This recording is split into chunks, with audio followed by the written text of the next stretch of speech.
Assalamualaikum warahmatullahi wabarakatuh, teman-teman. Di sini dengan saya Yunari, nomor induk mahasiswa 2020-12-21-114. Dengan adanya saya di sini mau menyampaikan terkait UAS mata kuliah teori pengambilan keputusan. Ada 3 hal yang harus saya bahas di sini. Pembahasan pertama terkait akurasi dan kecepatan dalam pengambilan sebuah keputusan. Akurasi dan kecepatan ini dua hal yang sangat penting dalam pengambilan keputusan, baik untuk masa kini maupun untuk masa depan.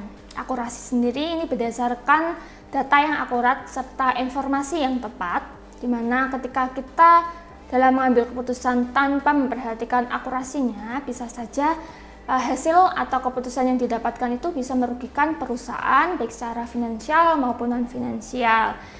Untuk itu, dalam mengambil sebuah keputusan sangat penting kita memperhatikan akurasi untuk mendapatkan sebuah keputusan yang maksimal dan mengurangi kerugian untuk perusahaan.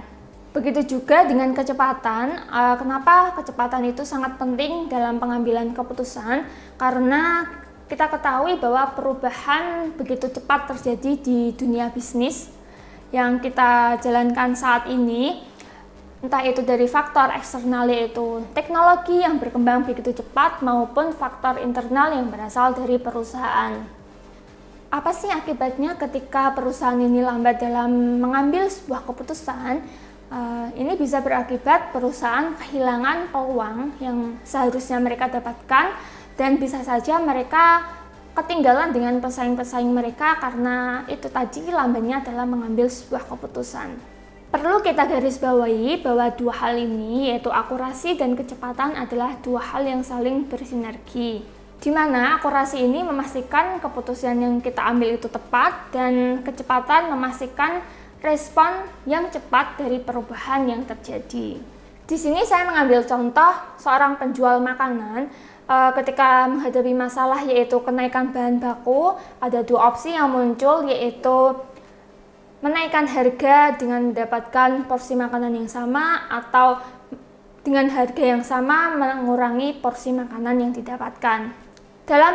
Sebelum pengambilan keputusan, pembeli harus melakukan riset terlebih dahulu bagaimana respon pembeli ketika menghadapi kenaikan harga atau ketika porsi makanan yang mereka dapatkan ini berkurang.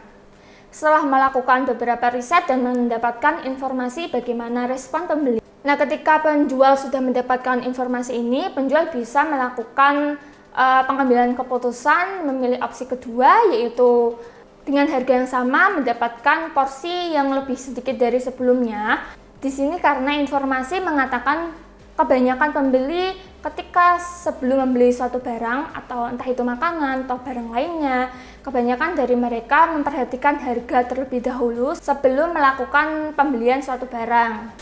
Dalam hal ini penjual harus melihat akurasi. Akurasi ini terkait informasi dari riset ini, dan kecepatan ini terkait dengan setelah mendapat informasi, penjual harus segera melakukan pengambilan keputusan. Untuk apa? Untuk menghindari kerugian yang dia alami. Pembahasan kedua yaitu terkait bias dalam bidang pemasaran. Perlu kita ketahui, bias ini adalah suatu penyimpangan. Saya mengambil contoh yaitu kondisi perusahaan ketika akan mengeluarkan suatu produk dan membuat sebuah iklan untuk produknya. Perusahaan hanya menggunakan sepenggal informasi atau pemahaman bagaimana produk yang disukai atau iklan yang disukai oleh konsumen tanpa melihat dari sudut pandang konsumen yang berbeda. Ini bisa mengakibatkan bias itu masuk ke dalam pengambilan keputusan. Dengan teknologi yang semakin maju, bisa digunakan perusahaan untuk mencari informasi apa kesukaan pembeli, bagaimana produk yang menarik bagi pembeli, bagaimana iklan yang menarik bagi pembeli, apa yang disenangi oleh pembeli. Di sini dari segala sudut, dengan teknologi yang ada, perusahaan bisa mencari semua informasi itu.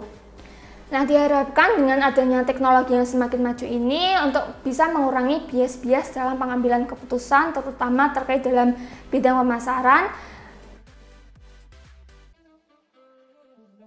Baik, kita lanjut ke pembahasan yang ketiga, yaitu tentang decision matrix dengan 5 alternatif, 5 kriteria. Di sini saya mengambil decision matrix terkait pengembangan produk, yaitu pembukaan outlet kafe baru dengan produk kopi. Di sini alternatif berupa tempat di mana saya membuka outlet ini dan kriteria-kriteria sebagai bahan pertimbangan. Di sini saya mengambil 5 alternatif. Yang pertama yaitu membuka tempat baru di dalam mall, yang kedua yaitu di Jalan Tunjungan, yang ketiga di dekat kampus UNER, kampus AUNER, yang keempat yaitu di daerah Mulyasari, dan kelima yaitu di Food Festival Pakuan. Saya juga menghadirkan 5 kriteria. Yang pertama yaitu biaya sewa, kedua pengunjung, yang ketiga yaitu lokasi yang luas, yang keempat ini lokasi tempatnya itu mudah diakses, yang kelima yaitu keamanan. Bobot untuk biaya sewa di sini 30, pengunjung 25, lokasi yang luas yaitu 20, lokasi yang mudah diakses yaitu 15, dan keamanan saya mengambil 10. Skala yang saya gunakan dalam penilaian yaitu 1 sampai 10. Penilaian untuk kriteria pertama yaitu biaya sewa. Untuk alternatif pertama yaitu di dalam mall saya kasih 6, di Jalan Tunjungan saya kasih 6 juga, di dekat kampus saya kasih 7, daerah Mulyasari dan Food Festival juga saya kasih 7. Untuk kriteria yang kedua yaitu pengunjung, alternatif pertama saya kasih nilai 8, kedua juga 8, di Jalan Tunjungan juga 8. Untuk di dekat kampus AUNER saya kasih 7, daerah Mulyasari saya kasih 6, dan Food Festival Pakuan saya kasih 7. Kriteria yang ketiga yaitu lokasi tempat yang luas. Untuk alternatif pertama yaitu di dalam mall saya kasih 5, di Jalan Tunjungan saya kasih 4, di dekat kampus daerah Mulyasari saya kasih 6, dan di Food Festival saya kasih 5. Kriteria yang keempat, lokasi yang mudah diakses. Untuk alternatif pertama saya kasih 8, di Jalan Tunjungan dan di dekat kampus saya kasih 7, daerah Mulyasari saya kasih 6, dan di Food Festival saya kasih 7 juga. Yang terakhir, kriteria yang terakhir yaitu keamanan. Di dalam mall saya kasih 7, di Jalan Tunjungan saya kasih 6, di dekat kampus UNER, daerah Mulyasari, dan di Food Festival Pakuan saya kasih 7.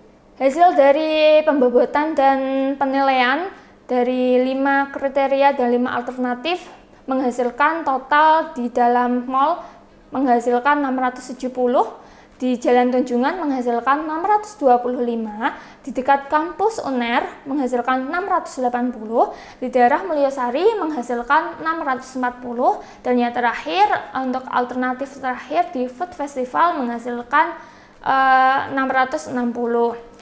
Dari hasil decision matrix ini, saya bisa memilih tempat mana untuk pembukaan outlet baru untuk kafe saya.